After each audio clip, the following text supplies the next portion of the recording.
지난 시간에 이어서 저희 자녀들에 대해서 또 우리 권사님이 권면해 주신 것도 있고 또 우리 하나인에서 이렇게 또 부모 자녀 관련된 부모 교육 특강을 해주셔서 제가 많이 좀 긴장되고 이게 정말 저의 어떤 스토리로 흘러가는 게 아니라 그 하나님이 저에게 이루어 주신 것처럼 또 제가 또 실수하고 힘들었던 그 시기를 거친 그 비슷한 지금 과정을 겪고 있는 가정들에게 조금이나마 좀 위로가 되거나 또 지지가 되거나 또 힘이 되었으면 좋겠다는 마음으로 준비하게 되었습니다. 지난 시간에는 저희 두 아들 중에 이제 소아암의 진단을 받고 또 그런 과정을 겪으면서 지금 27살로 성장한 둘째 아들에 대한 이야기를 말씀드렸고요.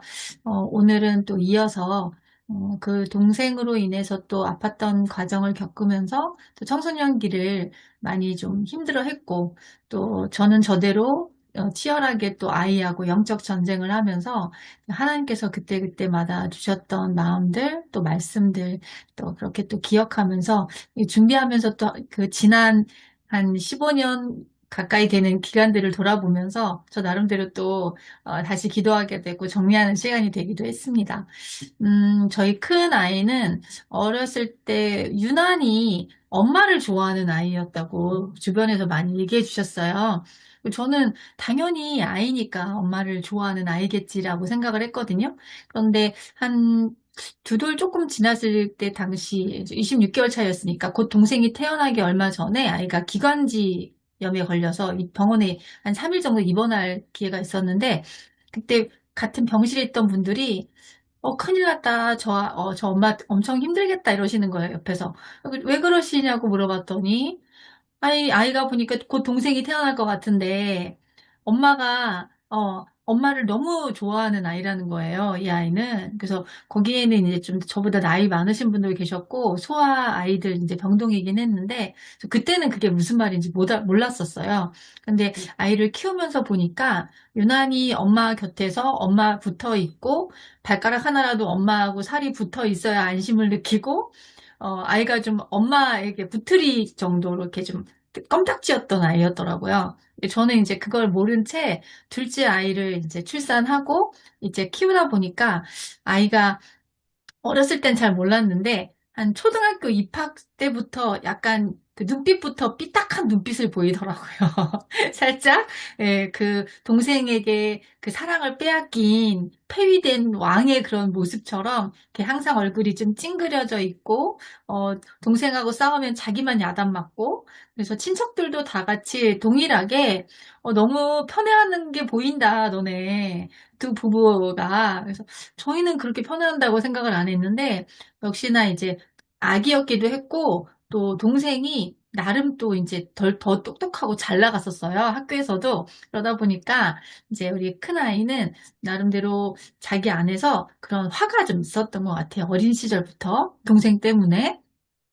근데 또 이제 제가 어렸을 때 좀 강조했던 게 남편이 목사이기도 하지만 그래도 글을 좀 깨우칠 때부터는 성경을 좀 읽혀야겠다. 그런 욕심이 좀 있었고, 그래서 제가 초등학교 막 아이들 입학할 때 전신지 권사님께 이제 부탁드려가지고, 독서지도는 어떻게 하는 건가요? 성경은 어떻게 읽히면 좋을까요? 일기주도는 어떻게 하면 좋을까요? 제가 그렇게 따라다니면서 여쭤봤던 것 같아요. 그래서 가정예배도 드리고 성경 읽기를 좀 시켰는데, 아침에 일어나면 소리 내서 성경을 읽히게 했었거든요. 잠도 깰 겸, 또 엄마가 너네 밥 준비할 동안에 엄마도 성경을 좀 들으면 좋겠다 해서 두 아들이 성경을 번갈아 가면서 한 절씩 한 절씩 이제 읽기를 시켰어요. 그리고 방학 때는 무조건 한 시간씩 성경을 읽어야 밥을 주고, 그렇게 이제 성경 읽기는 좀 열심히 제가 어렸을 때 시켰던 것 같아요. 그런데 이제 초등학교 큰아이가 5학년 때, 이제 저희 작은애가 3학년 때 12월에 이제 동생이 소아암 진단을 받게 되면서 동생이 이제 아파서 병원에 들어가 있고, 이제 엄마는 들어가 있고 아빠는 이제 그래도 교회와 집과 우리 큰아들을 돌보느라 바쁘긴 했지만 그 와중에 이제 우리 아이는 소외감과 외로움을 많이 느꼈을 거예요. 아기 때부터 이제 엄마 돌이었는데 엄마가 없는 상황에서 나중에 이제 치료가 끝나고 나왔을 때 큰아이가 그러더라고요. 엄마, 동생이 죽을 병에 걸려서 죽을지도 모른다는 그런 두려움도 있었지만 자기도 엄마가 필요했었다고 제가 그 이야기를 들으면서 많이 좀 반성했던, 미안했던 마음이 있기는 했습니다. 그리고 이제 초등학교 5학년 때까지 저희 큰아이는 PC방이나 노래방을 다녀본 적이 없었어요. 그런데 이제 엄마는 병원에 동생이랑 들어가 있고 아빠는 목회를 하니까 가족들이 만날 때마다 할머니부터 시작해서 큰아이한테 용돈을 넣어준 거예요, 주머니에. 주머니에 용돈이 생기니까 없던 돈이 생겼던 얘가 그동안 못 가봤던 데를 가보고 싶었을 거 아니에요. 그래서 PC방, 노래방, 뭐 이런 데를 이제 간 거예요. 근데 거기에서 일진들한테 걸려서 이제, 네, 돈을 뺏기고 돈을 안 준다고 하면 맞고 이러면서 이제 그 아이들하고 친해지게 된 거예요. 아시는 분들은 아시겠지만, 제가 그런 아이들을 지금 만나고도 있지만, 일진 아이들이 대부분 좀, 결핍인 친구들이 많거든요. 뭐, 이제 한부모라든지 할머니, 할아버지 손에 큰 아이들도 있고, 꼭 그렇지 않더라도 아이들이 일탈과 반항하는 시기이긴 한데, 그때가 딱 마침 이제 그런 시기하고 맞물려서, 초등학교 고학년 때는 조금 그렇게 돈을 좀 뺏기는, 그래서 그렇게 친해지지는 않았던 그런 시기였던 것 같아요. 그런데 그 아이들이 특징이 어마어마하게 의리가 있거든요. 그래서 자기를 좀 환영해주고, 자기가 가면 알아봐주고, 이런 친구들 무리에 자연스럽게 좀 끼게 됐던 것 같아요. 그래서 제가 1년 반 동안 병원에서 이제 작은 아이랑 치료를 끝내고 딱 마쳤을 때가 중학교 입학 시기였거든요.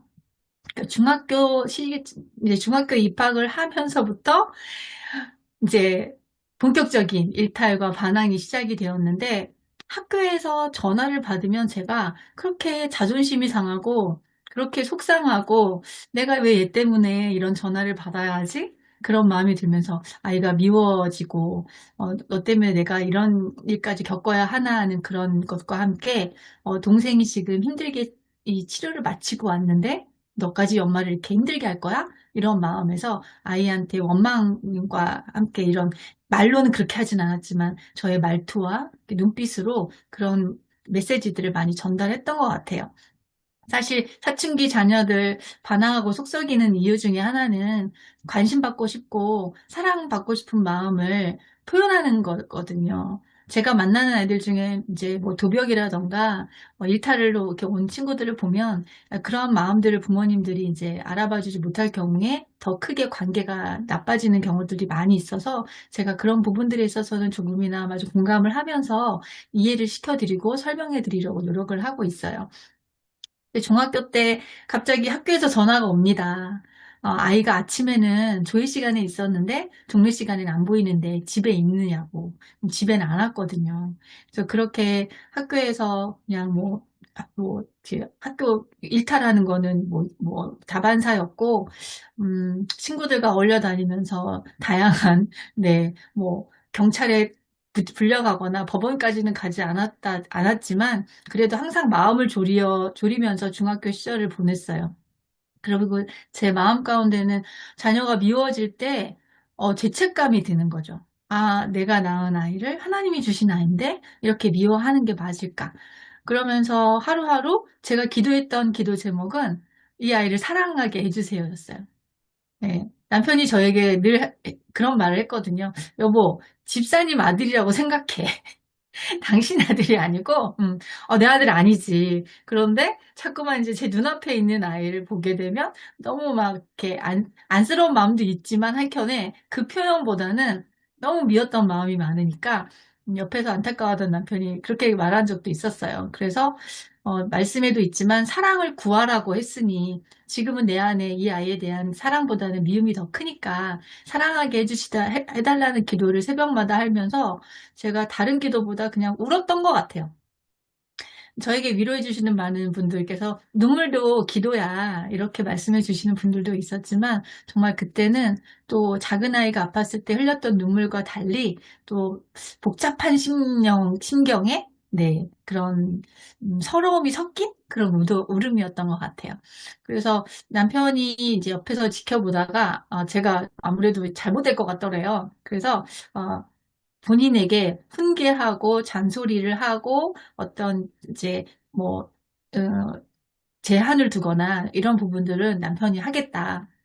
목사님이 하겠다고 하셔서 일단 남편에게 도움을 요청했고, 자꾸 하나님께 패스하는 연습을 좀 하기는 했어요. 그런데 마음은 그렇게 하고 결심을 해도 이렇게 눈앞에 아이하고 이렇게 마주칠 때마다 막 싸움을 하는 거예요, 저랑. 막 잔소리를 하는 거죠. 뭐 하나 하는 음, 음, 거마다 집에서 먹는 것도 꼴 보기 싫을 때가 있었어요. 우리 애가 배가 고프면 제가 없을 때 들어와서 온 집안을 막 뒤져요. 그러면 저는 좀 어디에는 뭐가 있고 어디 있어야 되는데 음식을 하려고 식재료를 열어보면 없는 거예요. 그러면 막 제가 이제 막 화가 나서 아이하고 또 다투게 되죠. 그러면 아이하고 막 다투는 가운데 하나님이 저한테 그때 아이를 통해서 해주신 말씀이 있었는데 뭐였냐면 아이가 저한테 큰애가 그러는 거예요. 갑자기 저랑 어떻게까지 싸웠냐면 막 이제 좀 못할 말도 막 해가면서 막 싸운 적이 있었거든요. 근데 그때 저한테 큰애가 엄마는 엄마가 엄마 어른인데 엄마답지 않고 왜 우리 반 여자애처럼 저하고 싸우려고 하세요? 저는 그 말을 듣고 망치로 머리를 얻어맞는 기분이 들었어요. 아, 내가 이 아이보다 어른이고 엄마인데 이 아이는 엄마로서 엄마의 그런 모습을 기대했는데 학교에서 자기하고 막 말다툼하고 찡얼찡얼거리면서 막 트집 잡는 자기 반 여자애처럼 제가 보인다고 말을 하는 그 모습을 보면서 제가 할 말을 잃고 그 자리에서 정말, 네, 하나님 앞에 회개를 했던 적이 있습니다. 그래서 그 이후부터였던 것 같아요. 제가 좀 마음을 바꾸고 아이를 좀 제대로 바라보려고 노력이라는 걸 조금, 그전까지는 노력이 뭐예요? 그냥, 너 어떻게 엄마한테 이럴 수가 있어 하면서 원망만 했던 시간이 있었거든요.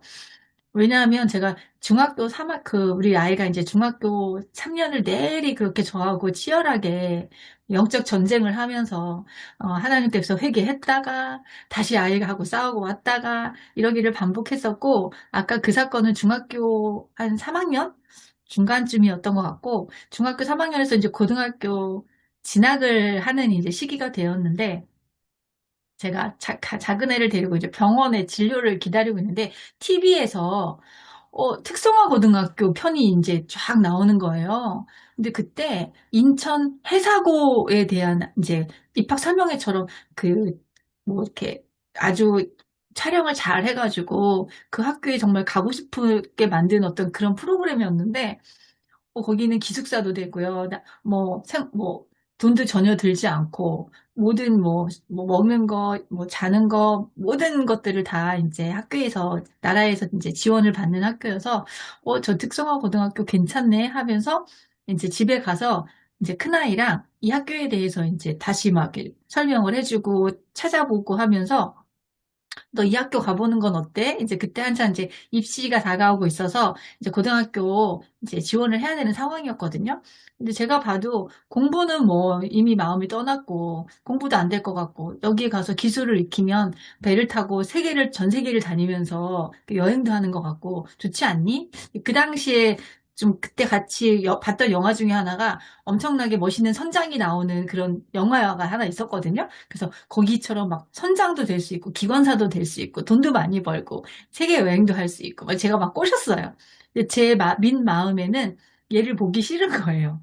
거기 가면 한 달에 한 번 정도 집에 오고 자주 와도 일주일에 한 번이고 거기 가면 이제 뭐 그런 기율 같은 것도 거의 군대식이래요. 그러면 얘가 뭐 규칙도 안 지키고 다 뭐 안 되는데 거기 가면 막 다 될 것 같아가지고 제 욕심에 그 학교를 제가 이제 막 밀었죠. 그러니까 이 아이 입장에서는 어리니까 엄마 말에 대학 안 가도 되고 공부 안 해도 되네. 그러면 가보죠. 뭐 그래고 이제 입시를 이제 지원을 했는데 내가 중학교 때 공부를 안 했잖아요. 특성화 고등학교가 공부 못하는 애들이 가는 데가 아니거든요. 그래도 어느 정도 한 중간 정도 등급을 돼야 되는 거예요. 10등급이면 그래도 한 5, 6등급은 돼야 지원을 해볼 수 있는 학교였는데 저희 아이가 미친 거예요. 중간에서도 미치여서 공부를 안 했으니까. 근데 지원은 해볼 수 있다고 하셔갖고 그냥 일단은 그냥 지원을 한 거죠. 그래서 했는데 신기하게 이 학교에서 보는 게 국영수? 뭐 이제 다른 과목도 아니고 수학은 안 보고 아무튼 이제 다른 과목을 봐서 딱 커트라인에 걸려서 면접까지 볼 수 있는. 예, 면접까지 볼 수 있는 그런, 네, 어, 딱 커트라인이 걸려서 이제 아이를 데리고 면접을 갔어요. 그런데 거기서 신기하게도 뭐 이것저것 뭐 적성 검사도 하고 이제 성적만 보는 게 아니라 이 학교하고 맞는지 여러 가지 검사도 하고 하더라고요. 그래서 겨우 끄트머리에 한 120명 뽑는데 한 100 몇 등으로 들어간 것 같아요. 그래서 인천 해사고에 입학을 하게 됩니다. 그래서 아주 입학식도 굉장히 무슨 해군 사관학교 학생들 입학식처럼 엄청나게 멋있게 해주더라고요. 그래서 저는 이제 부푼 꿈을 안고 얘를 이제 당분간 안 봐도 되겠구나 그런 생각에 입학을 했습니다. 그리고 중학교에서도 그런 이제 특성화 고등학교에 보낸 이제 그 아이 중에 한 명으로 그래서 뭐 이렇게 박수 받으면서 졸업식 때도 이렇게 들어갔는데 문제는 결론적으로는 3월 한 달 학교를 다니고 예, 자퇴를 하게 됐어요. 왜 그렇게 됐냐면 아이가 이제 학교에 입학하면 한 주간, 첫 주간에 뭐 이렇게 시험을 보는 게 있나 봐요. 근데 이제 그 시험이 중학교 때 공부를 얼만큼 좀 했는지 그런 걸 보는 것도 있고, 그 다음에 이제 이 학교는 내신으로 들어가긴 했지만 반편성을 하기 위해서 이제 시험을 보는 시험이 있었는데 너무나 저도 뭐 이제 좀 놀라긴 했는데 국어, 영어, 수학이었나요? 국어, 영어였나? 아무튼 두 과목에서 저희 아이가 1등을 한 거예요. 120명 중에 그 학교에 들어간 똑같은 아이들 중에 그래서 일약 그 학교에서는 우리 아이가 너무 눈에 띄게 된 거죠. 그래서 뭐 영어 선생님이 들어와서 국어 선생님이 들어와서 이름을 부르는데 저희 아이가 자꾸 이제 이름이 불려지고 그러니까 좀 그 학교에서 좀 영향력이 있는 애가 된 거예요. 들어간 지 며칠 안 됐는데 그러다 보니까 이 학교는 이제 배를 타는 그리고 거기서 생활해야 되는 아이들이다 보니까 규율이 엄청 엄격하고 술, 담배는 물론이거니와 뭐 어떤 그 잠자는 시간이나 뭐 이렇게 훈련하는 시간이나 뭐 이런 것들이 굉장히 좀 빡셌다고 해요. 그래서 선배들이 후배들을 잡아요. 그러니까 3학년, 2학년이 1학년들을 굉장히 규율을 잡는 그런 시스템인데 저희 아이가 들어간 지 얼마 안 돼서 다른 아이들한테 좀 어떤 영향력을 주는 게 있고 또 저희 큰애가 약간 좀 리더십이 있었나 봐요. 저는 그런 부분들은 잘 몰랐는데 이렇게 적성 검사를 하다 보면 리더십의 어떤 그런 검사에서 굉장히 최상급으로 나오는 그런 아이였다고 나중에 담임 선생님이 얘기를 해주더라고요. 그러니까 제일 기대가 되지만 제일 염려가 되기도 하죠. 그러니까 좋은 쪽으로 가면 좋은데 안 좋은 쪽으로 가게 되면 이제 아이들을 선동할 수가 있게 되기 때문에 그러다 보니까 선배들이 우리 아이를 굉장히 많이 주시하고 잡았나 봐요. 우리 큰애. 그래서 뭐만 좀 하나 잘못 걸리면 우리 아이를 대표로 세워서 얼차례를 시키고, 예, 막 좀 약간, 뭐, 우리 일반적으로 봤을 때는 무슨, 왜 학교 폭력 비슷하게. 근데 그 학교에선 그게 학교 폭력이 아니라 아이들을 잡는, 대표로 너, 나와. 해서 뭐 그렇게 좀 하는 그런 식의 학교였었던 것 같아요. 아무래도. 그래서 저희 아이가 좀 억울함이 좀 있었던 거죠. 늘 항상. 그리고 규칙을 잘 안 지키는 아이였잖아요, 저희 아이가. 이제 학교 밖에서도 입는 옷이 따로 있었어요. 정말 이렇게 남들이 보면 어른스러운 아이는 무슨, 해군인가? 해군 사관학교를 다니나? 그런 이제 제복 같은 게 있는데, 밖에서도 그런 옷을 입어야 되는데, 이제 저희 아이는, 이제 큰애는 그게 싫어서 몰래 사복을 가지고 가서 학교에서 나오면 화장실에서 몰래 갈아입고 집으로 오고 그랬거든요. 근데 어느 한 3월 둘째 주인가에 학생 회장한테 걸렸어요. 이제 인천역에 있는 화장실에서 옷을 갈아입고 나오다가 걸려서 그 이제 근데 저희 아이 말로는 회장인데 자기보다 키가 더 좀 작았대요. 그런데 갑자기 자기한테 화장실에서 벽 보고 뒤로 돌아! 그러는데 자기가 이제 순간적으로 벽은 돌았는데 갑자기 내가 왜 벽 보고 돌아야지? 그런 생각이 들어서 다시 휙 몸을 돌렸대요. 그랬더니 그 회장이 깜짝 놀라면서 이제 반항한 거잖아요. 학생 회장인데. 하늘 같은 학생 회장 앞에서 얘가 반항을 한 거잖아요. 그래서 이 회장이 너무너무 화가 나서 저희 애한테 그 학급장이라고 했나요? 계급은 아니고 1학년, 2학년, 3학년 이렇게 다는 그 계급 같은 장이 있는데 너 그거 떼고 나랑 맞짱 뜰래? 이랬다는 거예요. 학생회장이. 학생회장도 그러면 안 되는데 이제 너무 화가 났으니까 우리 아이 듣겠죠. 근데 학생회장이 굉장히 강단이 있는 친구라 우리 아이가 좀 쫄았어요. 그래서 갑자기 그 말을 듣고 애가 도망을 온 거예요, 집으로. 그래가지고 주말 내내 저희는 그걸 몰랐죠. 주말 내내 주말에 왔길래 예배 드리고 학교에 데려다 주고 그러고 왔는데 바로 주일 다음 월요일 날 학교에서 전화가 온 거예요. 학교가 난리가 났다고. 부모님이 오셔야겠다고. 그래서 또 이게 뭔가 싶어서 이제 가보니 이제 선배가 자기한테 맞짱 뜨자고 했다는 게 이게 겁이 났잖아요. 저희 큰애가. 그래서 교육청에 신고를 한 거예요. 저희 큰애가. 학급장이, 회장이 자기한테 맞짱을 뜨자고 했다. 학교 폭력이다. 근데 그거를 학교에 알리기 전에 교육청에 알려서 교육청에서 이 학교로 전화가 가고 이제 교장 선생님이 알게 되고 학교가 뒤집어진 거죠. 그래서 학교에서는 이제 우리 아이를 불러서 이제 교장 선생님이 불렀나 봐요. 그래서 너 우리 학교가 싫으냐? 마음에 들지 않느냐? 원래는 나라에서 이 학교를 지원해 준 거기 때문에 학교를 자퇴하거나 나가게 되면 몇백만 원의 어떤 위약금처럼 이렇게 벌금처럼 돈을 내고 나와야 되나 봐요. 그런데 학교에서는 우리 아이가 이제 이렇게 입학하기 한 2년 전에 회사고에 와가지고 적응이 안 되어서 적응을 못하다가 자살한 친구가 있었나 봐요. 그러다 보니까 학교에서는 또 그런 일이 벌어질까 봐 이제 잔뜩 겁이 났었던 것 같고, 그래서 저희 아이를 전학을 하는 그런 조건으로 해서 보내줄 수 있다. 그런 제안을 했었고, 담임 선생님은 저희를 불러놓고 그러시더라고요. 담임 선생님이, 목회자 자녀분이셨더라고요. 그 저희에게 이 아이를 이 학교에 왜 보내셨냐. 그 질문부터 하시면서 이 아이가 학교에 와서 이제 첫 시험을 봤을 때 보통 이제 특성화고등학교 친구들이 뭐 공부를 잘해서 대학을 갈 만한 친구들도 뭐 가정 형편 때문에 혹은 자신의 미래의 어떤 꿈을 위해서 지원을 하기도 하지만, 이 정도 성적이면 공부를 시키셔서 대학을 보내는 게 낫지 않겠냐고 제안을 해주시더라고요. 사실 이제 학생회장도 뭐 징계를 받고 벌점을 맞으면 되고 이 학교에 계속 보내시겠다고 하면 벌점 받고 일주일 정도 이제 뭐 근신하고 다시 학교를 다닐 수는 있습니다.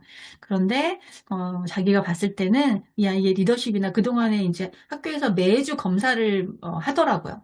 검사한 거를 쫙 보여주시면서 우리 학교보다는 공부를 시키셔서 대학을 보내시는 걸 추천하겠다. 담임 선생님은 얘기를 해주시니까 고민이 되는 거예요. 그러면서 제가 엄청나게 회개를 했죠. 하나님 앞에 기도도 많이 하지 않고 내가 이 아이를 보기 싫은 마음에서 떨쳐놓으려고 했더니 이런 사고가 나는구나. 그런 마음이 들어서 남편하고 목사님하고 이제 고민과 고민을 거치고 이 아이하고도 같이 얘기를 해보면서 정말 기도했던 게 생각이 났어요.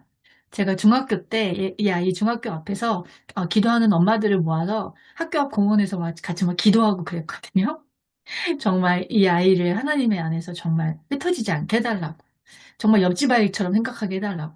집사님 아들처럼 생각하게 해달라고. 주일날 교회만 나와도 정말 감사하게 해달라고. 이제 그렇게 기도했던 그런 것들이 막 생각이 나면서, 학교를 알아보기 시작을 했어요. 전학을 시키려고. 근데 문제는 중학교 때 이 아이가 무단으로 조퇴를 한 게 몇 개가 있었던 거죠. 그런데 학교에서는 이제 우리 파주 지역은 이게 평준화가 아니에요.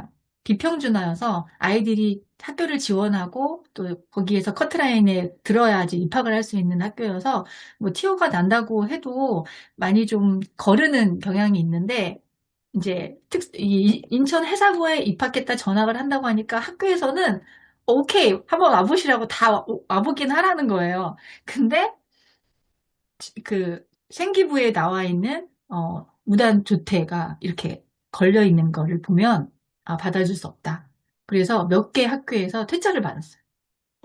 근데 아이랑 같이 저도 갈 때도 있고, 아이하고 아빠만 갈 때도 있고, 목사님이 데리고 다닐 때도 있었는데, 그때부터 아이가 생각을 했던 것 같아요. 아, 이게 내 인생에서 걸림돌이 되는구나.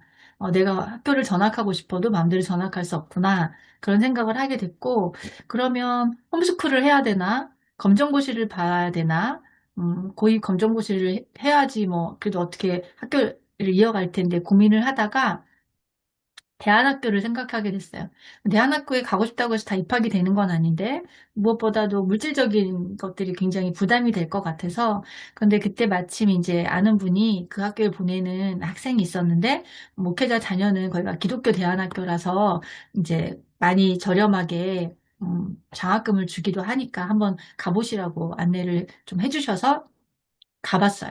이제 거기는 집에서 그래도 버스 타고 다닐 수 있는 거리였고, 예, 그렇게 멀지 않는 학교여서 가봤는데, 무엇보다 이제 저희 큰애가 마음에 들어 하더라고요, 학교를. 그래서 고민 끝에 그래 만약에 학교 인천 해사고의 담임 선생님 말씀처럼 얘를 다시 공부를 시켜야 된다면 학원도 보내야 되고 돈도 많이 들 텐데 그거 생각하면 대안학교는 사실 막 공부를 시켜서 이 학교는 특별히나 이제 뭐 외국으로 대학을 많이 보내는 학교지 국내에 있는 대학을 뭐 좋은 대학을 보내고 그런 학교는 아니었어요. 그래도 이제 아이가 집에만 있거나 저 역시도 아이하고 24시간 있으면서 아이를 케어한다는 게 어린 아이도 아니고 제가 감당이 안 될 것 같아서 어디에 소속을 시키는 게 가장 좋겠다 그런 마음이 있어서 이제 고민 끝에 대안학교 입학을 시키게 됐습니다. 그 학교는 매일매일 예배가 있었고 예배를 말씀을 적는 어떤 그런 책도 있었고 또 무엇보다도 과목별로 선생님들이 다 있는데 아이들이 한 5명 이내예요, 한 반에. 그래서 중학교, 고등학교 합해서 한 20명 대회 정도 되는 이제 학생이었다 보니까 아이가 공부만 하려고 하면 개인 과외 선생님처럼 아이의 맞춤으로 공부를 가르쳐 줄 수도 있는 그런 환경이긴 했어요.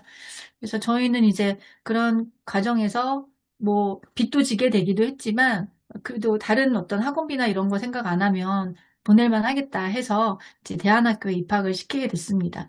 그러다가 그 대안학교에 입학해서도 조금 조금씩 사고는 치고 다녔어요. 학교에서 이제 공부 안 하고 땡땡이 치는 거는 뭐 다반사였고 공부를 뭐 입학해서도 그렇게 하진 않았는데 고등학교 2학년 겨울방학 때 이제 검정고시를 봐야 되니까 3주 동안 특강을 하는 그런 기간이 있었어요, 학교에서. 근데 그 특강을 통해서 이제 뭐 등급이 나오기도 하고 했는데, 그때 놀랍게도 이제 국어 성적이 굉장히 좋게 나온 거예요. 담임이 국어 선생님이었는데, 너 어떻게, 국어는 오랫동안 공부를 하지 않으면 이렇게 성적이 나올 수 없는데 어떻게 이렇게 성적이 나오게 됐는지 우리 아이한테 물어보더래요. 그래서 그때 저희 아이가 저는 어렸을 때 한글을 뜰 때부터 성경을 읽었고 엄마랑 어떤 권사님이 주신 교재를 가지고 성경 공부를 열심히 했다.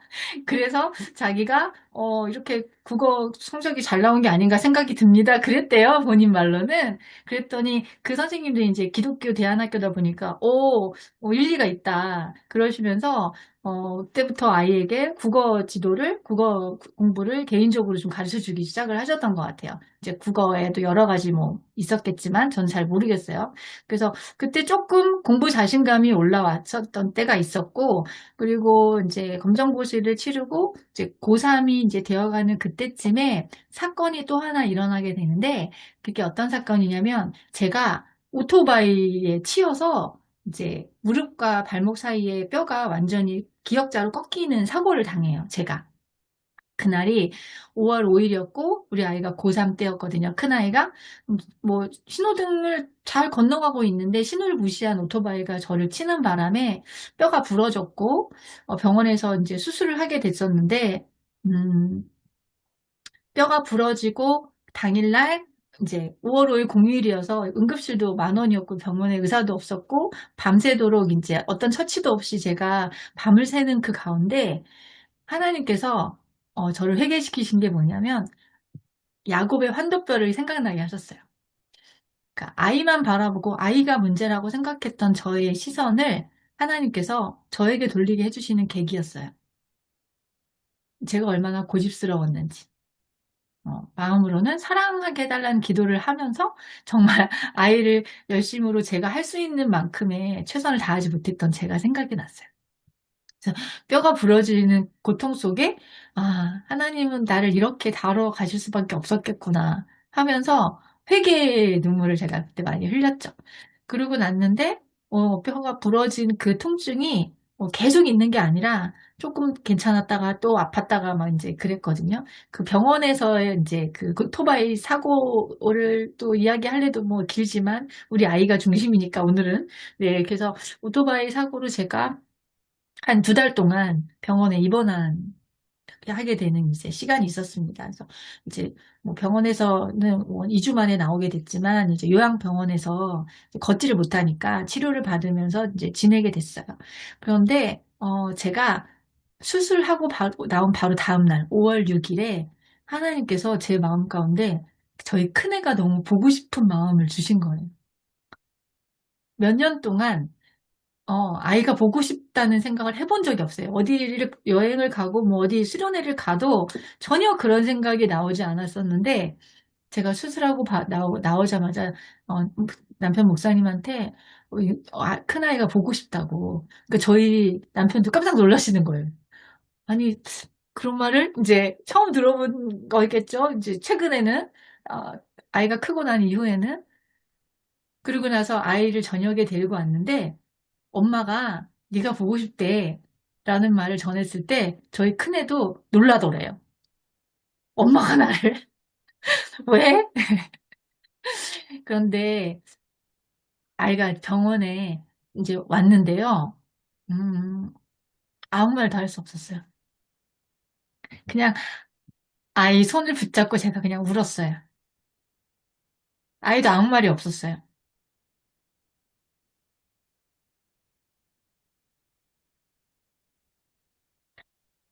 제가 저의 고집이나 욕심, 내려놓지 못한 마음이었던 것 같아요.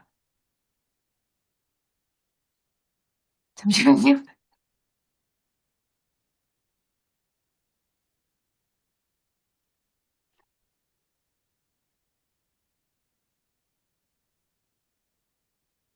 그리고 나서 두 달 동안 제가 병원에 있으면서, 네, 어떻게 시간이 흘러가는지 모르게 시간이 지나갔는데, 7월에 퇴원을 하고 얼마 지나지 않아서 아이한테, 우리 아이는 이제 동생이 아프기도 했고요. 엄마가 또 주변에 저희 가족들이 좀 많이 아프셨어요. 그래서 우리 큰애는 저절로 자기도 모르게 건강 염려증이 생겼나 봐요.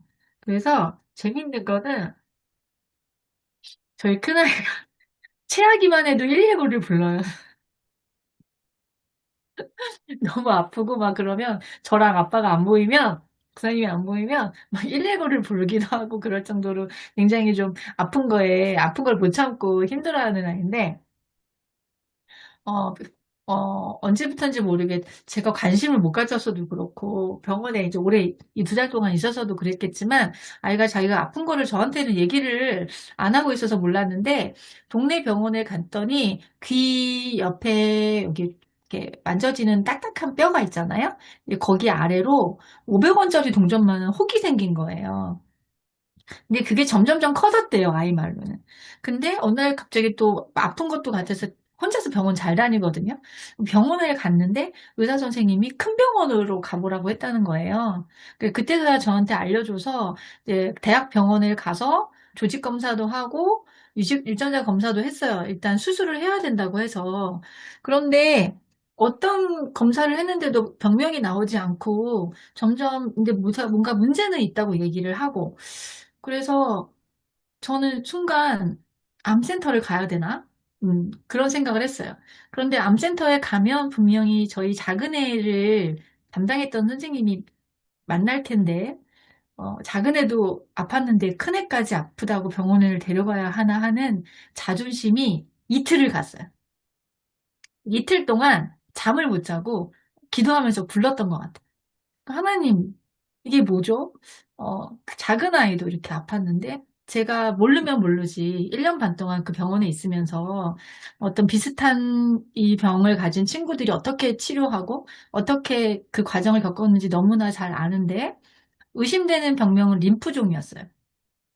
한참 그 고3, 18, 19살 나이에 많이 발병하는 병이기도 하고요. 이거는 온몸에 림프를 통해서 퍼지는 암이기 때문에 굉장히 좀 어렵기도 하지만, 예, 그 과정을 제가 다 지켜본 암이거든요. 그래서 하나님 앞에 이틀 동안 기도를 하는데 하나님께서 예전에 제가 기도했던 것들을 생각나게 하셨어요.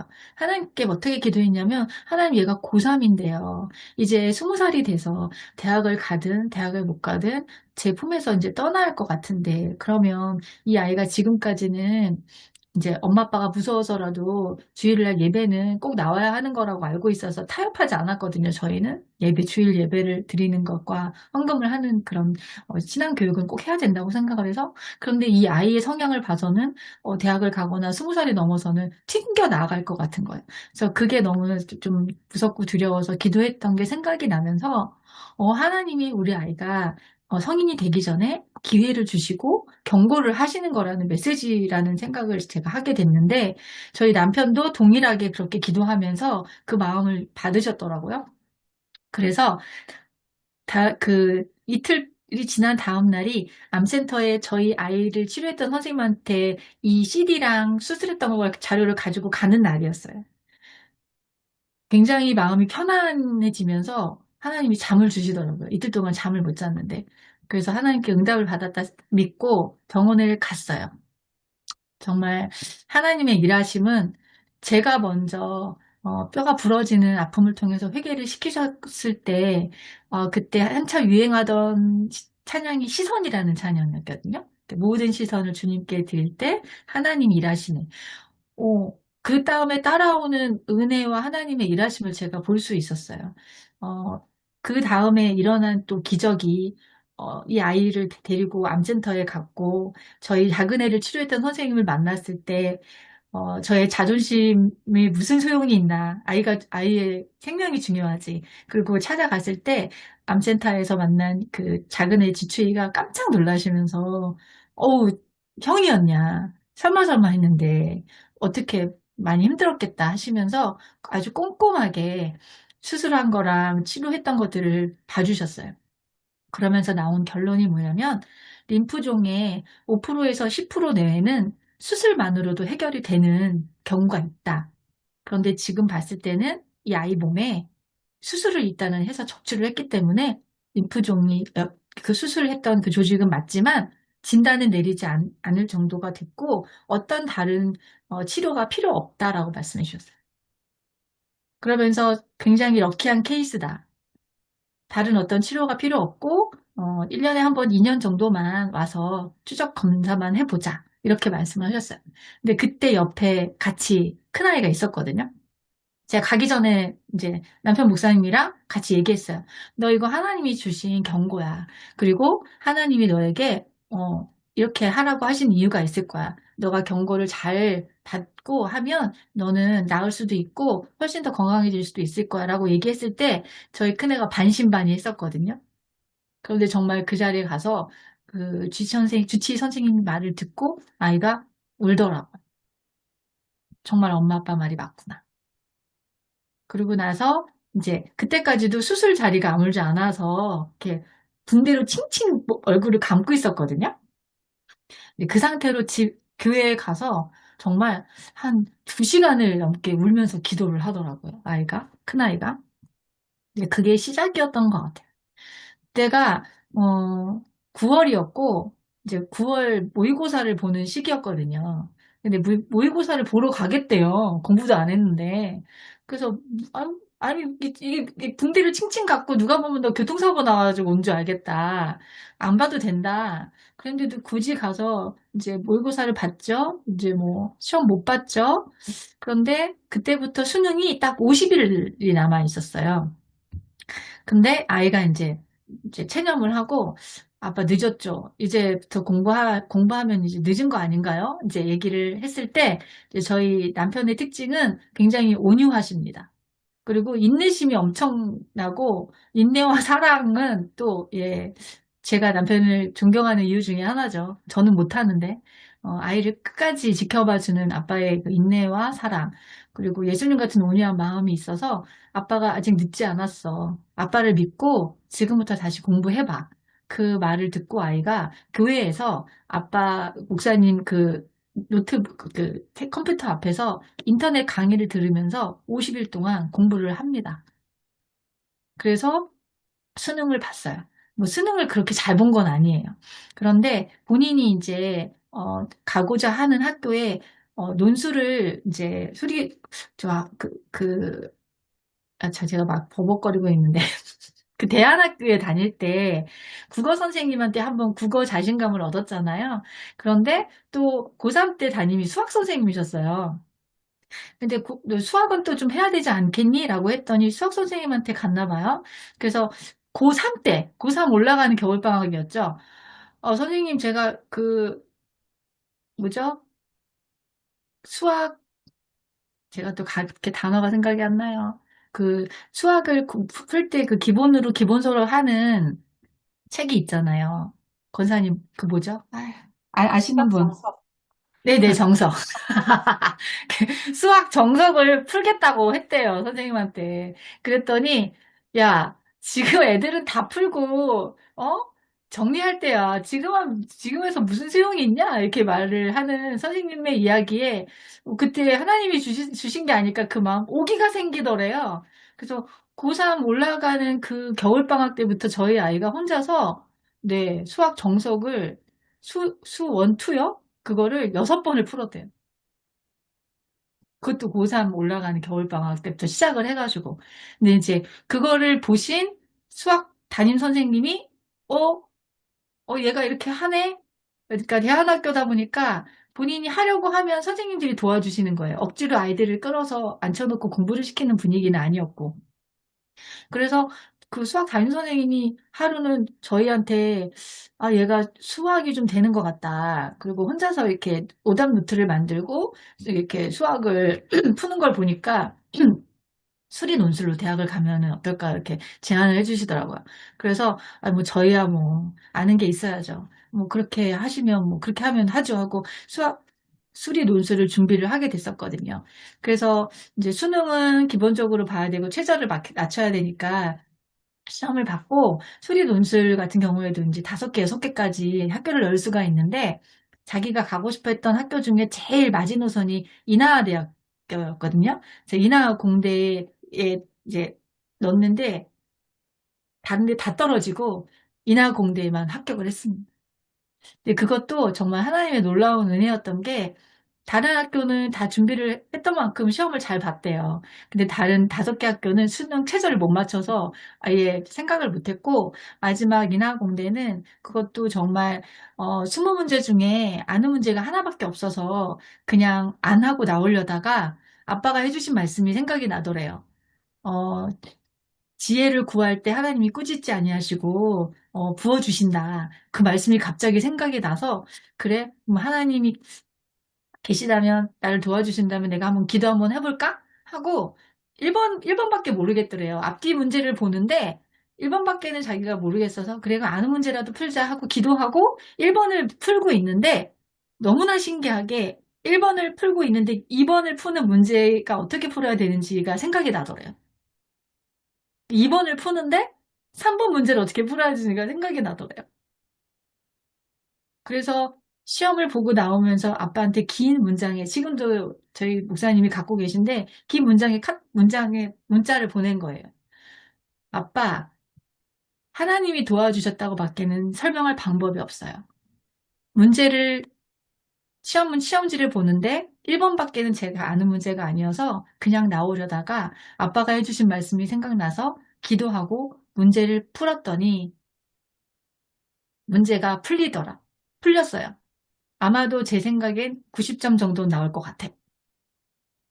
근데 정말 저희 남편이 T가 맞는 게 거기에 답장.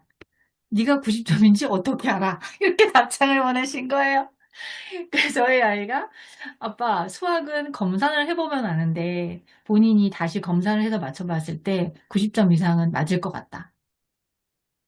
그 답장을 받고 저희가 감사의 눈물을 흘렸던 기억이 납니다.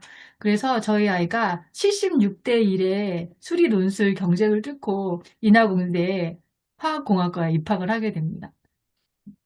근데 문제는 또 아이가 원래 공부했던 아이가 아니다 보니까 학교에 입학해서도 한 2년 동안은 헤맸어요. 자기가 자기 수준보다 훨씬 높은 학교에 입학했다는 걸 알기 때문에 공부할 엄두를 내지 않았고, 그리고 대학 생활을 즐기고 싶었는지 열심히 놀았거든요. 그래서 귀도 뚫기도 해서 저하고 대판 싸우기도 하고, 머리를 샛노랗게 염색을 하고 와가지고 저한테 쫓겨나기도 하고, 아무튼 파란만장하게 대학교 1학년을 보내고 이제 목사님이 얘가 군대를 가야 되는데 군대를 가서 또 사고 치고 올 것 같은 거죠. 어디로 튈지 몰라서. 그래서 이제 꼬셨어요. ROTC를 지원해라. ROTC 가면 뭐 이제 장학금도 나오고 월급도 더 많고 이제 막 이제 꼬셨어요. 어쨌든 리더십이 있다는 건 알고 있었으니까 가면 뭐라도 좀 하나님 앞에 하나님이 좀 만들어 주실 것 같아서 막연하지만 ROTC 시험을 보게 했고 ROTC에 붙었어요 겨우. 그래서 학교를 다니면서도 이제 좀씩 이제 훈련을 하기도 했지만 이제 아이가 하나님께서 이제 뭐 그때 수술 이후에 바로 바울처럼 그냥 하나님 앞에 엎드려지게 하셨으면 좋았겠지만 이렇게 서서히 이렇게 방향을 돌리시는 게 보였어요. 그래서 그런데 이제 제가 그때 이 아이가 대학교에 합격하는 그날 놀랍게도 제가 상담대학원에도 합격을 하게 됩니다. 우리 큰아이가 초등학교 들어갈 때 제가 그냥 하나님 앞에 드렸던 기도가 있었거든요. 하나님, 우리 아이가 대학 갈 때 저는 대학원 가고 싶어요. 저도 좀 대학원 다니고 공부 좀 하고 교회에 도움이 되는 걸 좀 하면 어떨까요? 그런 마음의 소원이 있었는데 아이가 합격자 발표 나던 날 저는 총신대학교 상담대학원 합격자 발표가 나는 날이었어요. 저는 그때 12년 전에 기도했던 그 기도를 마음에 품었던 그 기도를 하나님이 들어주시는, 응답하시는 거에 제가 소스라치게 놀랐던 순간이었습니다. 저희 아이들 제가 그 오토바이 사고 때문에 제가 그땐 주부였고 어떤 일도 할 수 없었기 때문에 그 보상금을, 합의금을 많이 받을 수는 없었거든요. 딱 500만 원이라는 소리를 듣고 제가 남편한테, 목사님한테 한 10년을 졸랐었거든요. 나 상담대학원 가고 싶다. 그때 이제 남편 목사님은 여보 우리가 아직 자립도 안 됐고 교회도 작고 막 이제 계속 좀 미안해 하시긴 하셨어요. 그런데 제가 이제 딱 합의금 500만 원을 받게 됐다는 말을 들었을 때, 나 그러면 이걸로 대학원을 입학하면 좋겠다. 대학원 가고 싶다라고 이제 말씀을 드렸더니, 이제 남편 목사님 말씀에는 자기 몸값으로 학교를 가겠다고 하는데 말릴 수가 없더래요. 그래서 이제 허락을 해주셔서 한 석 달 정도 책을 읽고 공부를 하고 준비를 하고 하나님의 은혜로 합격을 하게 됐습니다. 그래서 아이가 대학을 들어갈 때 저는 상담 대학원에 입학을 하게 됐어요. 그러고 나서도 이제 아이가 막 온전하게 또 하나님 편으로 기운 게 아니라 양다리를 걸치고 있었던 거죠. 세상에 노는 것도 너무 좋아하고 친구도 너무 좋아하고 그렇다고 교회를 떠날 수는 없고 자기가 겪은 게 있어서 그래갖고 양다리를 걸치고 양쪽을 오고 가는 그 모습을 보면서도 이제 답답함을 느꼈지만 청소년기만큼 그렇게 제가 절박하진 않았던 것 같아요. 그래서 하나님이 일하시는 것을 제가 보면서 또 상담을 하면서 저 자신도 돌아보게 되면서 하나님이 딱 적당한 때에 맞춤으로 저에게 기회를 주셨던 것 같아요. 그래서 이제 첫 번째 회개는 큰아이의 회개는 수술하면서 자기가 수술로만 끝나는 다른 항암이나 다른 치료가 없이 치료할 수 있었다는 거 하나였고 두 번째 회개는 대학교에 입학하게 됐을 때 추가 합격 1번이었거든요, 저희 아이가. 그래서 다들 괜찮아, 될 거야 했지만, 굉장히 좀 쫄리는 순간이었어요. 저희 아이 입장에서는. 왜냐면 다른 아이들이 뭐 서울대나 연고대로 빠져야지 자기가 그거로 들어갈 수 있기 때문에. 그래서 3명, 4명밖에 TO가 없는 상황에서 줄어들지 않는 그 상황 가운데 아이가 굉장히 긴장이 됐었나 봐요. 그때도 역시나 울면서 회개 기도를 하더라고요. 그래서 하나님 앞에 합격했을 때, 합격하고 나서 이제 교회 내에서나 다른 이제 분들이 얘가 수리 논술로 대학을 합격을 하니까 과외를 많이 붙여주셨어요. 방학 동안만이라도 우리 아이를 좀 과외 좀 해달라, 수학 과외를 해달라 막 하셔가지고 얘가 한 달에 한 100만 원 정도를 번 적이 있었거든요. 그거를 다 하나님께 드리더라고요. 감사 헌금으로 드리더라고요. 그러면서 두 번째 회개가 이제 일어났고, 세 번째는 이제 군대 가서였어요. 군대에 갔었을 때도 우여곡절이 많았는데, 군대에서 한번 튕겨서 나올 뻔한 적도 있죠. 아이가 공황장애가 와가지고, 너무 이제 군대 안에만 있는 그 답답함을 견디지 못해서, 그때도 이제 상관과 연결을 해서 연락을 하면서 지냈는데, 너무나 감사한 게, 제가 아이를 위해서 기도했던 것 중에 많은 부분 만남의 축복을 많이 기도를 했었는데, 군대에서 이 아이, 얘가 소대장으로 임관을 했어야 되는데, 소대장이 아니라 그 가장 큰 위에 그 장교, 뭐죠? 쓰리스타는 아니고 투스타라고 하는데 그분의 비서로 들어가게 된 거예요. 행정병으로 들어가게 된 거예요. 그 자기는 한 50명 정도 되는 대원을 거느리면서 운동장에서 뛰어놀고 싶었는데 그게 안 되고 행정병으로 착출이 되다 보니까 아이가 굉장히 우울했어요.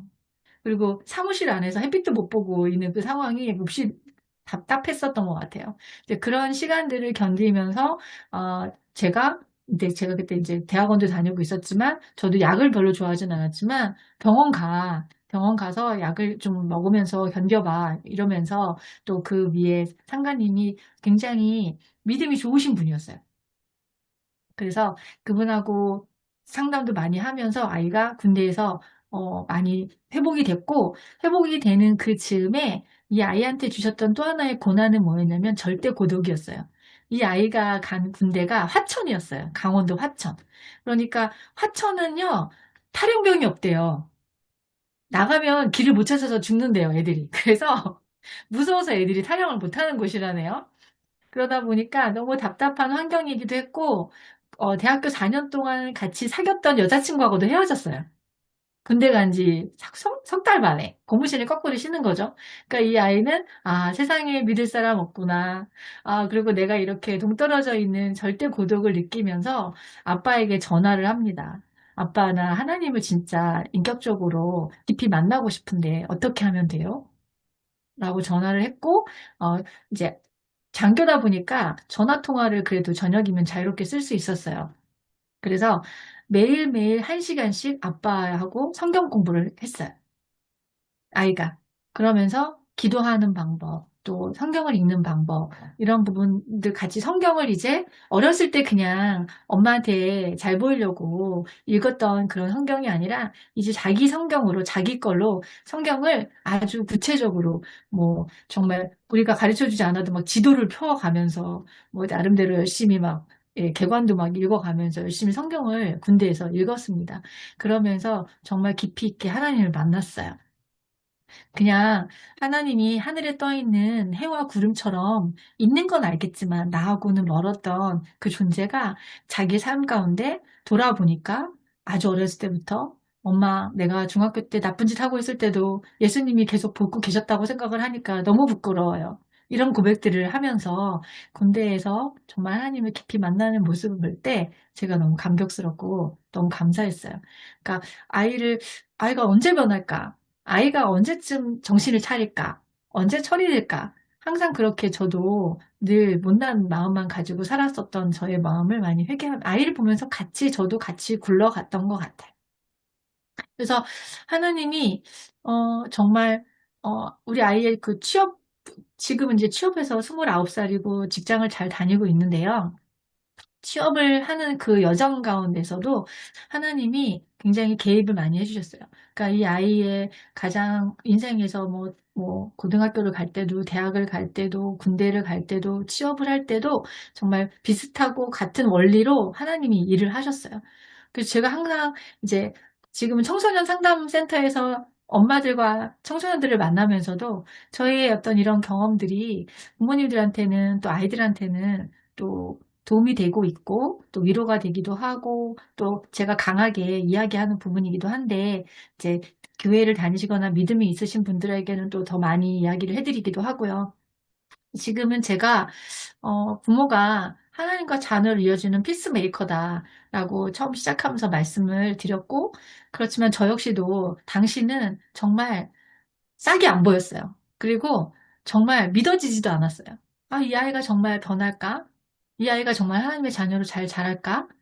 그런데 아브라함처럼 음, 아직은 자기 때에 보지도 못했지만 나중에 결실을 믿고 그렇게 걸어갔던 아브라함의 믿음을 저의 믿음으로 달라고 기도하면서 하나님을 믿는 믿음으로 아이는 믿어지지 않고 세상은 내가 불안하고 못 믿었지만 하나님을 믿는 믿음으로 자녀를 바라보자 그런 마음을 좀 가졌던 게 저한테 많이 도움이 됐던 것 같고요.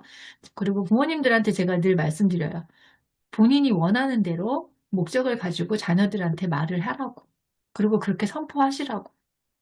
아이들하고 부모님들 갈등이 있어서 오는 경우들을 많이 보면 서로 반대로 얘기를 해요.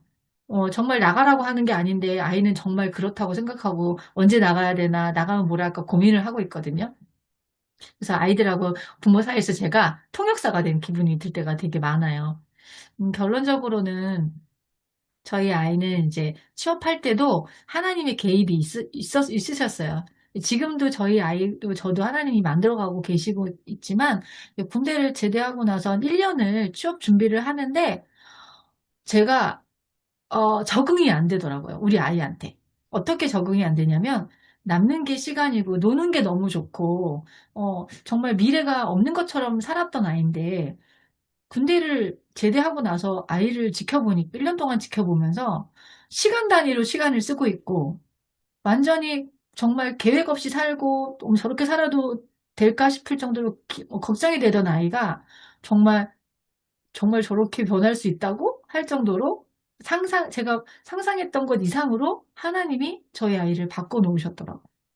1년 동안 취업을 준비하면서도 부모님에게 손 벌리지 않으려고 아르바이트를 2개씩, 3개씩 하면서 나름대로 자기 꿈을 위해서 자기가 계획한 대로 그렇게 인도하시는 하나님도 계셨고 사람들을 만나게 하시고 여러 가지 상황 가운데 정말 제가 많은 감사를 드릴 수밖에 없었고요. 또 취업할 때도 아이가 이제 철이 들고 하나님의 나라를 생각하니까 교회가 작은데 자기가 아빠의 힘이 되어 드려야 되겠다 생각하고 취업의 그 지역의 마지노선을 대전까지로 딱 놓은 거예요. 지금 이제 공대생이다 보니까 이 수도권이나 서울에는 자리가 많지 않은데 울산이나 포항이나 이제 여수 이런 데 가면 자리가 많대요. 그래서 이제 동기나 선배들이 막 부르죠. 여기 몇 년만 하면 억대 연봉이야. 여기 돈 많이 벌 수 있어. 쓸 데도 없어서 돈 많이 모은다. 이러면서 이제 선배들이 막 많이 꼬시는데 지방으로 가면 한 달에 한 번 올라오기도 힘들고 교회를 섬길 수 있는 방법이 없더래요. 그래서 기도하기를 대전 밑으로는 내려가지 않겠다 하고 취업을 딱 알아보는데 부시가스 쪽으로 알아보는데 이제 대전에 있는 쪽으로 막 알아봐서 대전에 취업이 됐었어요. 그런데 대전에서 한 몇 개월을 아이가 한 3개월 이상을 이제 그, 아직 뭐죠? 저렇게 단어가 기억이 안 나죠? 이제 아이가 3개월 동안 이제 정직원 되기 전에 그런 기간이었는데 3개월을 출퇴근하면서 굉장히 많이 이제 피곤하고 힘들어 했던 것 같아요.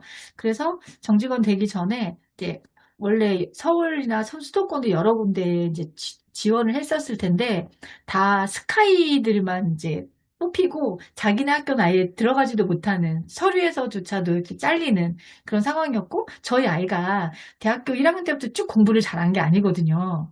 그냥 1학년, 2학년 때까지 막 놀다가 3학년 때 겨우 ROTC 그 점수에서 너 잘린다 그래가지고 겨우 이제 공부해가지고 올라갔던 그런 경우라서 성적이 그렇게 좋지도 않아요.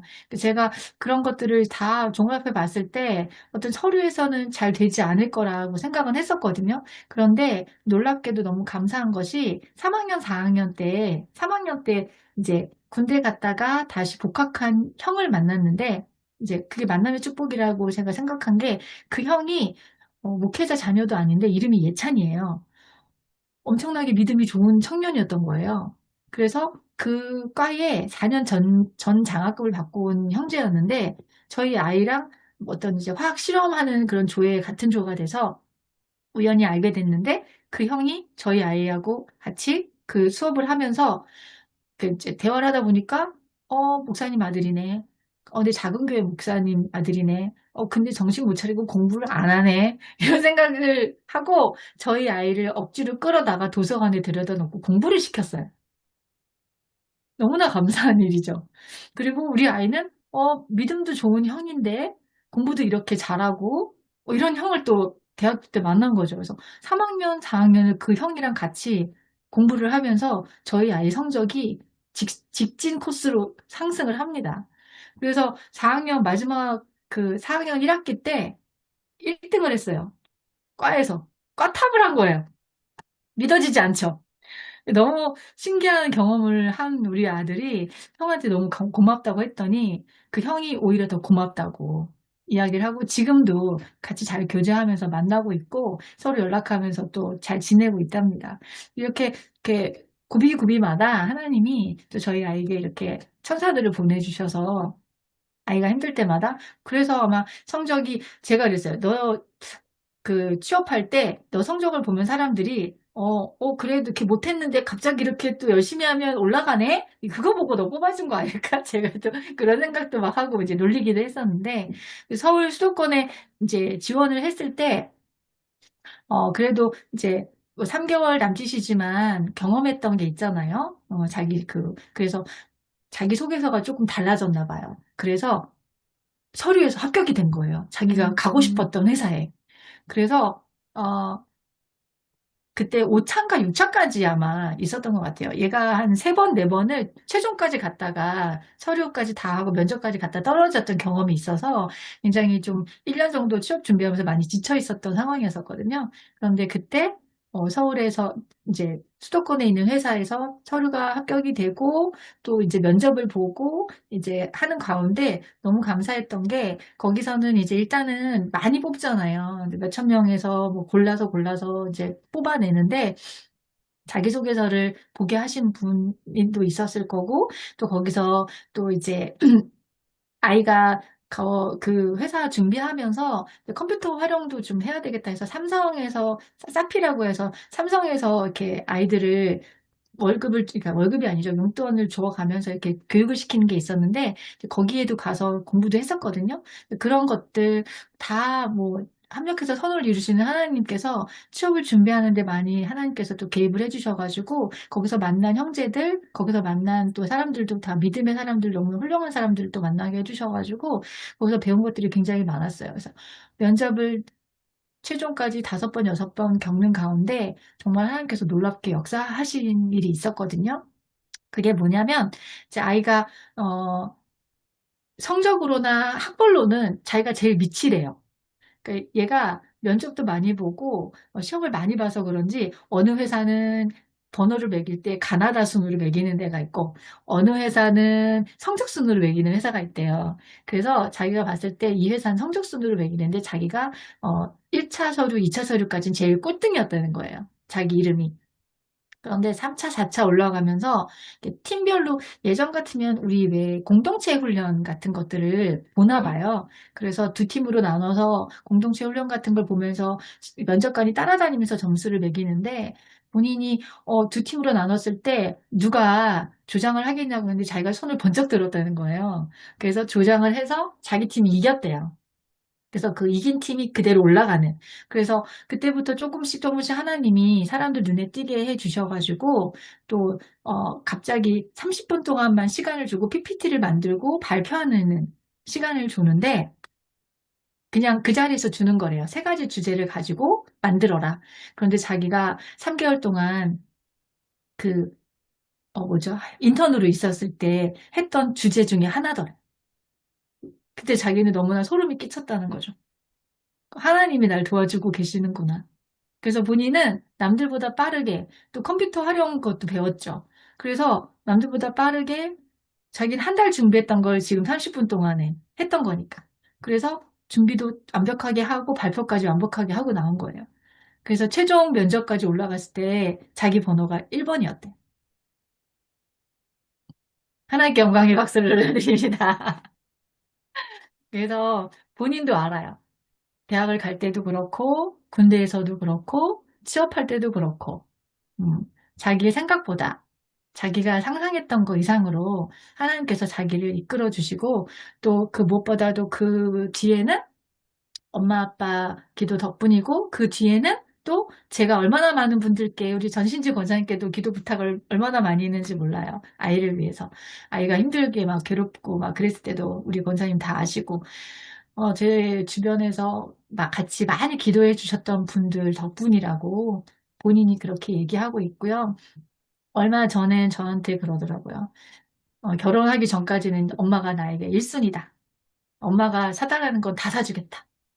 엄마 하도 어렸을 때부터 엄마 말을 안 들어서 이제부터는 엄마가 뭐라고 하시면 다 무조건 일사하겠다. 진짜 그러든 안 그러든 말만 들어도 고맙더라고요. 그래서 제가 하나님이 사람을 바꾸시고 또 아이들을 또 키워가시는 방법은 제가 기대하고 제가 상상했던 것 이상이다. 그렇게 말씀드리고 싶고 자녀들은 몰라요. 부모님 마음을. 그렇지만 때때로 알려주시고 또 엄마들이 사랑하고 걱정해서 또 잘못될까 봐 두려워서 하는 말인데 우리 자녀들이 그거를 불안으로 가져가지 않도록 그래서 어머니들이 불안하면 안 되는 것 같아요. 엄마가 믿음 안에서 견고하게 흔들리지 않는 모습을 보이면 아무리 멀리 갔더라도 엄마 아빠가 하나님 안에서 하나님 앞에서 흔들리지 않는 모습을 보면 아이들은 돌아옵니다. 정말 예, 돌아오지 못하는 이유는 내가 돌아가도 흔들리고 있거나 엄마가 나를 믿어주지 않는 믿음이 없는 부모님들 같은 경우에는 어떡할까 싶어요, 정말. 그래서 저는 굉장히 저도 많이 굴르고 실수도 많이 하고 말도 실수 많이 하고 행동으로도 많이 실수하고 제가 얼마나 고집스러웠냐면 진짜 제가 꼴 보기 싫다고 막 학교도 막 보냈잖아요. 다른 학교 보냈다가 다시 오고 그런 여러 가지 과정들, 솔직히 이 자리에서 다 말씀드리자면 많이 좀 부끄럽고 창피한 일이기도 하고, 그런데 이제 권사님께서 권해주셨던 것들 중에 하나는 지금 자충우돌기에 있고, 사춘기 자녀이고, 정말 제가 그 털 빠진 닭 같은 모습이잖아요. 닭들도 왜 완성된 닭 전에 굉장히 볼품없잖아요. 그래서 제가 되게 안 예뻐하고 미워했던 그런 모습들을 볼 때마다 이제 그런 부모님들 자녀들을 보면 제가 이제 저의 이야기도 좀 섞기도 하고 좀 각색도 하면서 부모님들에게 교육을 하고 또 부모님들에게 설명도 하고 그 부모님이 든든하게 지켜주지 않으면 이 아이들은 불안하다 하면서 또 말을 바꿔서 이야기도 해드리고 있는 그런 저 역시도 아직도 좀 네, 음, 과정 중에 있는 부모라고 말씀드릴 수 있고요. 대신에 이제 29살 된 우리 큰 아들이 이제 저한테 부탁하는 거는 이제 동생에게 집중해 주시면 좋겠다. 우리 아직 이제 27살 아팠던 아들, 어, 더 힘든 것 같아요, 사실은. 그래서 본인은 형처럼 그렇게 말썽 부리지 않았거든요. 나는 형처럼 뭐 말썽 부린 적이 없는데 엄마는 뭐 이렇게 이제 자기 안 믿어준다고 지금 그러고 있는데 둘째 아들 뭐 취업 준비 중이라고 하고는 있지만 그 아들 엄마는 이제 동생만 신경 써주시면 되겠다. 자기는 이제 걱정하지 마셔라. 이러면서 엄마에게 위로를 해주는 아들이 되었습니다. 지금도 저는 좀 믿겨지지가 않을 때가 있어요. 어, 저 아이가 저렇게 말을 하다니. 엄마의 29살은 자기를 제가 29살에 낳았거든요. 자기 엄마의 인생을 다 나에게 주면서 엄마가 이렇게 헌신했다는 걸 생각하면 자기는 그렇게 못할 것 같은데 그래서 엄마한테 너무 감사하다는 말을 막 하면서 제가 막 이렇게 적응이 안 된 표정을 지으면 옆에서 목사님이 막 쿡쿡 찔러요. 그래서, 아, 음, 제가 뭐, 할 말이 없더라고요. 그런 말을 해주면. 그냥 고맙다는 말밖에 할 말이 없는데, 그래서 하나님이 그렇게 만들어가고 계시고 있고, 또 저 역시도 아이하고 같이 크는구나. 그리고 하나님이 그 영적으로 같이 좀 이렇게 도는 자녀가 있더라고요. 저는 이제 아들이 둘이긴 한데, 그래서 저의 영적인 상황에 따라, 영적인 상태에 따라 아이들에게 정말 이렇게 영향을 미치는구나. 제가 항상 두려울 수밖에 없는 게 하나님에게서 좀 떨어지지 않으려고 애쓰는 그런 이유이기도 한 것 같아요. 그래서 뭐 이렇게 저렇게 저 나름대로 시간 순서대로 이렇게 말씀을 드린다고 정리는 했지만 왔다 갔다 하면서 이제 말씀을 드려서 이제 마무리를 해야 될 것 같긴 한데요. 그래서 우리가 하나님을 우리가 아버지라고 부르고 부모님이라고 하면서 또 우리 자녀에게 그렇게 우리가 견고하게 하나님 앞에 서 있는 모습이 얼마나 중요한지, 그리고 요즘에는 제가 만나는 청소년들 중에서도 부모님들이 중학교만 가도 벌써 종교의 자유가 어쩌니 하면서 교회를 안 나가려고 하고, 믿음이 이제 믿음에서 떠나가려고 할 때 굉장히 두렵고 힘들어 하시는 분들 많이 보거든요. 그럴 때 이제 제가 해드릴 수 있는 말씀은, 신앙은 생명하고 관련된 문제이기 때문에, 정말 아이가 밥을 안 먹겠다, 내가 물을 안 먹겠다, 내가 정말, 땅떨어지 떨어지겠다 하면 그렇게 하라고 두시겠냐. 생명이 걸린 문제는 아이하고 타협하는 게 아니다. 그리고 어떤 거는 모르겠지만, 그 어떤 것보다도 예배, 그리고 하나님만큼은, 우리 부모는 타협하는 게 아니구나라는 걸 확실하게 각인시켜야 된다. 그 말씀을 제가 늘 강조하고 강하게 어필하고 있거든요. 저희 교회 안에서도 그런 고려들이 많아요. 지금도 막 매일 주일 아침마다 아이 깨워서 교회 데리고 오는 게 너무 힘든 부모님들이 저희 교회에도 몇 분 계시거든요. 그래서 그런 부분들을 생각할 때, 아직 내 눈앞에는 펼쳐지지 않았고, 내 눈앞에서는 정말 그런 일이 일어날까? 아이가 돌아올까? 고민되고 힘든 시간이 있지라도, 하나님은, 그건 저에겐 있었던 것 같아요. 언젠간 하나님이 제 만지시고, 하나님이 하나님의 자녀로 만들어 가실 거야. 내가 뱃속에서부터 기도했어. 이런 마음은 있었거든요. 그런데, 이런 모습으로 이렇게까지 내 상상 이상으로 하나님이 바꿔 가실 거라고는 생각을 못 했었거든요. 또 언제 저의 영적인 상태에 따라 하나님이 또 저를 깨우치시고 깨닫게 하실 수는 있겠지만, 제가 앞으로 또 힘든 일이 생길 때마다 이렇게 하나님의 원리인 것 같아요. 하나님의 원리는 나부터, 엄마부터, 부모부터 하나님 앞에 올바로 서 있고 바라보는 모습을 보고, 우리 아이들은 계속 그 모습을 보면서 하나님을 보게 되고 자신도 하나님을 만나게 된다는 거. 그래서 부모와 자녀를 이어주는 우리 하나님과 자녀를 이어주는 부모는 피스메이커가 될 수밖에 없다. 이렇게 마무리를 하도록 하겠습니다. 기도할까요? 감사합니다. 우리가 원하는 대로, 또 우리가 목적하는 대로 우리 자녀들을 하나님의 자녀로 잘 품고 양육하고 훈육할 수 있도록 우리 어머니들에게, 우리 부모들에게 하나님의 마음을 부어주시기를 원합니다. 우리가 사랑한다고 하면서도 정말 그 사랑이 자기 사랑인지, 자녀 사랑인지, 하나님의 사랑인지 분별하지 못할 때가 많은데, 우리 부모된 우리가 먼저 하나님 앞에 나아가고 하나님 앞에 바로 서는 모습을 보일 때 우리 자녀들은 절대 결코 흔들리지 않을 것을 믿습니다. 오늘 부족하지만 저의 강의를 듣고 우리 어머니들, 우리 부모님들 위로받고 힘을 얻으셨으면 좋겠고, 우리 하나님의 마음을 품고 우리 하나님에서 이렇게 어머니들을 섬기고 또 말씀으로 가르치는 이 일이 얼마나 귀중하고 또 필요한 일인가를 깨달으며 돌아가실 수 있도록 우리 하나님 함께하여 주옵소서. 이 일을 주관하시고 함께하시는 우리 전시지 권사님 건강으로 붙잡아 주시고, 우리가 생명 다하는 그날까지 하나님의 나라를 확장하는 일에, 섬기는 일에 쓰임 받을 수 있도록 하나님 함께하여 주옵소서. 예수님의 이름으로 기도드립니다. 아멘.